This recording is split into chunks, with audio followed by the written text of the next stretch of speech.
ఇంకొక పక్కన దగ్గర మీరు చూసినప్పుడు నరేగా కింద 54,94,000 కుటుంబాలకు 90 లక్షల మందికి 42 కోట్ల మందికి ఉపాధి కల్పించారు. అది కూడా ఒక హిస్టరీ. ఇవన్నీ చేసిన తర్వాత ఇప్పుడు కొత్తగా మీరు చూస్తే ఒక సమస్య, నరేగా పోయి జీరామ్జీ వస్తూ ఉంది.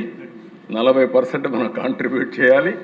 అయినా పర్వాలేదు, ఏమాత్రం బడ్జెట్ తగ్గకుండా నిధులు కేటాయించే విధంగా ముందుకు పోతున్నాం. రాబోయే రోజుల్లో పల్లెల వాతావరణం బ్రహ్మాండంగా తయారవుతుందనడానికి ఇది ఒక ఉదాహరణ. మాత్రం తప్పకుండా పల్లెల్లో కొత్త వెలుగులు చూడడానికి డిప్యూటీ సీఎం చేసే కార్యక్రమానికి పూర్తిగా సహకరిస్తామని చెప్పి కూడా నేను మీకు తెలియజేస్తున్నాను. ఈరోజు ఇక్కడ మినిస్టర్స్ అందరూ కూడా బాగా పనిచేస్తున్నారు, పోటీపడి పనిచేస్తున్నారు. ఇంకా చేయాల్సిన కూడా అవసరం ఉంది.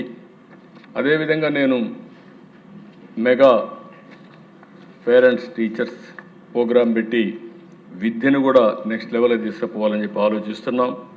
అదే సమయంలో ఈరోజు మనం నిన్న పాపులేషన్ పాలసీ తీసుకొచ్చాం. ఇటీవల ఐటీ మినిస్టర్ గారు కొత్త ప్రోగ్రాం, అంటే 13 సంవత్సరాలు వయసు లోపల ఉండే వాళ్ళకి సోషల్ మీడియా బ్యాన్ చేస్తే బాగుంటుందని ఒక సూచన వచ్చింది. తప్పకుండా తొందరలోనే 90 డేస్లో 13 సంవత్సరాల లోపల ఉండేవాళ్ళు సోషల్ మీడియాకు అందుబాటు లేకుండా చేసే కార్యక్రమానికి శ్రీకారం చుడతాం. 13, 16 సంవత్సరాలు చర్చ చేస్తున్నాం. అందరూ ఒప్పుకుంటే దాన్ని కూడా ఏం చేయాలని ఆలోచిద్దాం. అల్టిమేట్గా సోషల్ మీడియా వల్ల మన పిల్లలు నష్టపోవడానికి వీలు లేదు. దానికి ప్రభుత్వం కట్టుబడి ఉంటుందని మరొకసారి మీ ద్వారా రాష్ట్ర ప్రజానికానికి విజ్ఞప్తి చేస్తున్నాను. ఇది కాకుండా స్వర్ణాంధ్ర 2047 10 సూత్రాలు పెట్టుకున్నాం. దాని ఫలితాలు ఇప్పుడే చెప్పాను. Short term, medium term, long term లక్ష్యాలతో యాక్షన్ ప్లాన్ తయారు చేశాం. 3 రీజన్లుగా అభివృద్ధి ప్రణాళికలు తయారు చేసుకుంటున్నాం. అభివృద్ధి వికేంద్రీకరణ జరగాలి. మన రాజధాని అమరావతి, ఏకైక రాజధాని అమరావతి. తప్పకుండా కర్నూలుకి హైకోర్టు బెంచ్ సాధిస్తామని మరొకసారి ఈ సభలో విజ్ఞప్తి చేస్తున్నా. ఆ దిశగా ముందుకు పోతున్నాం. తొందరలో దాన్ని సాధించాల్సిన అవసరం ఉంది, సాధిస్తాం. అదే సమయంలో సుప్రీంకోర్టు అనుమతితోనే, ఎందుకంటే మన దగ్గర ఉంటే ఎప్పుడో అయి ఉండేది. ఇది రాష్ట్ర హైకోర్టు ఒప్పుకోవాలి, సుప్రీంకోర్టు ఆమోదించాలి. దానికి కేంద్రం సహకరిస్తే ఆటోమేటిక్గా అవుతుంది. కేంద్రం సహకరిస్తున్నారు. కోర్టులో కూడా మనం వర్కౌట్ చేసుకొని అది పూర్తి చేయాల్సిన అవసరం మనం రికమెండ్ చేశాం. ఇంకొక పక్కన అభివృద్ధి వికేంద్రీకరణ ఈ ప్రభుత్వం. ఇందులో జీరో పావర్టీ, దీనికోసమే కొత్తగా P4 తీసుకొచ్చాం. P4లో కూడా కొత్తగా ఒక పేరు పెట్టాను, MBK, మార్గదర్శి బంగారు కుటుంబం 10-20 పాలసీ. అంటే మార్గదర్శి బంగారు కుటుంబానికి MBK అన్నాం. 10-20 పాలసీ అంటే టాప్ 10%, బాటమ్ 20% చేయూతనివ్వాలి. ఇది నిరంతరం జరగాల్సిన అవసరం ఉంది. ఈ ప్రభుత్వం యొక్క ఆశయం ఆర్థిక అసమానతలు తగ్గించే దిశలో నిరంతరం పనిచేయడానికి సిద్ధంగా ఉన్నామని చెప్పి కూడా నేను మీకు తెలియజేస్తున్నాను. ఏ కొద్ది మందికి వెసులుబాటు ఇవ్వడం కాదు, ఫ్యామిలీ కార్డు కూడా తీసుకొస్తున్నాం. రాబోయే రోజుల్లో ప్రతి ఒక్క దానికి ఒక ఐడెంటిటీ కార్డు లేకుండా మీరు ఒక్కసారి స్వాపింగ్ చేస్తే ఎవరెవరు దేనికి ఎలిజిబుల్, ఏమేమి డ్రా చేశారు, వ్యక్తిగతంగా ప్రతి ఒక్కరికి భద్రత కల్పించడానికి వాళ్ళకు వచ్చే బెనిఫిట్స్ ఇస్తాం.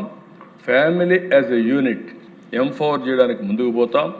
ఆ ఫ్యామిలీకి ఇచ్చే వెల్ఫేర్ కానీ, అదేవిధంగా పావర్టీలో ఉండే వాళ్ళకు అదనంగా ఇచ్చేది కానీ, కేంద్రం రాష్ట్రం ఇచ్చే అన్ని కార్యక్రమాలు ఇంటిగ్రేట్ చేసి ముందుకు తీసుకుపోతామని చెప్పి కూడా నేను మీకు తెలియజేసుకుంటున్నాను. ఇంకో పక్కన ఈ ప్రభుత్వం వచ్చిన తర్వాత 25 పాలసీలు తీసుకొచ్చాం. ఈ 25 పాలసీల వల్ల లాభం ఏంటని మీరు ఒకసారి ఆలోచిస్తే, ఒక్క విశాఖపట్నంలో 610 MOUలు చేశాం.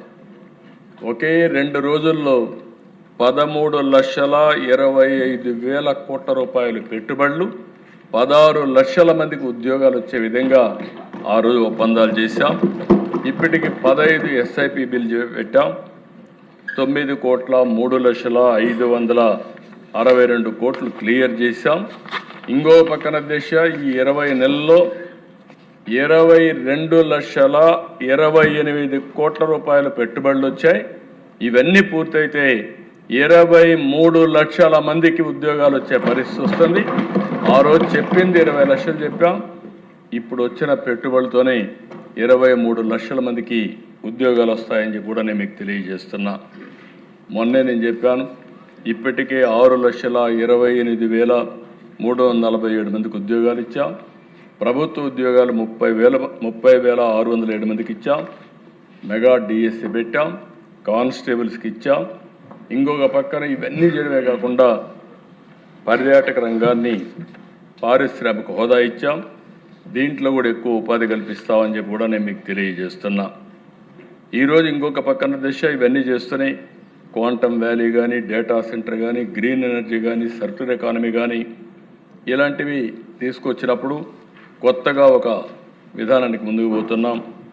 రాబోయే రోజుల్లో ఇండస్ట్రీకి ఇచ్చే సబ్సిడీస్ అన్నీ కూడా ఎస్క్రో అకౌంట్ కూడా పెట్టి వాళ్ళకి ఎప్పటికప్పుడు ఆఫీస్కి వచ్చే పని కూడా లేకుండా వాళ్ళు కానీ అన్ని కానీ ఫుల్ఫిల్ చేస్తే నేరుగా వాళ్ళ అకౌంట్కి వెళ్ళిపోయే ఏర్పాటు చేస్తామని చెప్పి కూడా నేను మీకు తెలియజేస్తున్నాను. మొన్న నేను డిప్యూటీ సీఎం గారు పోయినప్పుడు సుప్రీంకోర్టు జడ్జెస్ కూడా వచ్చినప్పుడు మీడియేషన్ గురించి మాట్లాడారు. మేము కూడా వారితో మాట్లాడిన తర్వాత ఆ మీటింగ్లో కూడా నేను అనౌన్స్ చేశాను. దేశంలో ఫస్ట్ టైం మీడియేషన్ కోసం సక్సెస్ఫుల్ మీడియేషన్ అంటే 10,000, అదే మాదిరిగా అన్సక్సెస్ఫుల్ మీడియేషన్ 3,000 రూపాయలు ఆన్రోరేమి ఇచ్చే ఏర్పాటు చేసిన ఏకైక ప్రభుత్వం ఆంధ్రప్రదేశ్ ప్రభుత్వం అని చెప్పి కూడా నేను మీకు తెలియజేస్తున్నాను. నాకు ఎప్పుడు కూడా ఒకటే ఆలోచన, ఏది కూడా లిటిగేషన్తో ఏది సాధించలేం, కానీ కన్సెన్సస్ ఉండాలి, డిస్కషన్ ఉండాలి, మీడియేషన్ ఉండాలి. అది కుటుంబానికి కానీ సమాజానికి కానీ మంచి జరిగే పనులన్నీ కూడా ఈ మీడియేషన్తో పూర్తి చేయాలని చెప్పేది ఉద్దేశం. ఇంకో పక్కన దిశ నాలా యాక్ట్. చాలామంది అన్నారు ఏదో డబ్బులు వస్తుంది దీన్ని తీసేస్తున్నారంటే అభివృద్ధికి అవరోధం కలిగిస్తుంది కాబట్టి నాలా చట్టాన్ని తీసేసి పూర్తిగా అభివృద్ధికి నాంది పలికాం, అవినీతికి కట్టడి చేశామని చెప్పి కూడా నేను మీకు తెలియజేస్తున్నా. కొత్తగా జన్ విశ్వాస్ కేంద్రం తీసుకొచ్చారు. దీనికి కూడా ముందుకు పోతున్నాం. ఏవైతే అవుట్డేటెడ్ లాస్ కానీ ఎక్కడైనా అభివృద్ధికి అవరోధంగా మారిన లాస్ అన్ని కూడా మారుస్తున్నాం. జన్ విశ్వాస్ ద్వారా మొన్న మీరు బిల్లు కూడా పాస్ చేశారు. ఇవి కూడా తీసుకొస్తామని చెప్పి కూడా నేను మీకు తెలియజేసుకుంటున్నా. ఇంకొక పక్కన దిశ ఈరోజు నేను మనస్ఫూర్తిగా ఇక్కడే అందరిని అభినందిస్తూ డిప్యూటీ సీఎం గారు చాలా ఎఫెక్టివ్గా మీరు చూసే దిశ గత ప్రభుత్వం 5 ఏళ్ళు 884 కిలోమీటర్లు సీసీ రోడ్లు వేశారు, 239 కిలోమీటర్లు బీటీ రోడ్లు వేశారు. ఈరోజు పల్లె పండుగ 1-2లో 4,990 కిలోమీటర్ల సీసీ రోడ్లు 2,495 కోట్లతో నిర్మాణం చేశారు. అది కూడా 20 నెలల్లో. అంటే వాళ్ళు చేసిన పని కంటే దగ్గర 5 ఇంతలు 6 ఇంతలు 20 నెలల్లో చేయగలిగారంటే అది ప్రభుత్వ విధానం అని చెప్పి కూడా నేను మీకు తెలియజేసుకుంటున్నా. ఇంకొక పక్కన మీరు ఆలోచిస్తే దేశ ఇప్పటికే 14,954 గోశాల నిర్మాణం చేశాం. అది కాకుండా 157 కమ్యూనిటీ పశువుల షెడ్లు నిర్మాణం చేసే పరిస్థితికి వచ్చాం. కొత్తగా మ్యాజిక్ డ్రైన్స్ తీసుకొచ్చారు. ఇది కానీ సక్సెస్ అయితే చాలా వరకు డ్రైనేజ్ సమస్య కూడా పరిష్కారం అవుతుంది. ఇంకొక పక్కన దిశ మీరు చూస్తే 15వ ఆర్థిక సంఘం నిధులతో పాటు స్థానిక సంస్థల నిధులతో బస్ షెల్టర్లు, రచ్చబండ్లు ఇలాంటివన్నీ 15,000 పనులు ఉన్నాయి. ఇలాంటివి వేరియస్ కార్యక్రమాలు మొన్న కూడా డబ్బులు లేవన్నా పట్టుబడితే 4,000 కోట్ల రూపాయలు రోడ్ల కోసం శాంక్షన్ చేశాం. డోలీ మూతలు పోవాలి అనేది డిప్యూటీ సీఎం గారు అందరి సంకల్పం. తప్పకుండా దాన్ని కూడా తొందరలోనే సాధించే దిశగా ముందుకు పోతున్నామని కూడా నేను మీకు తెలియజేస్తున్నాను.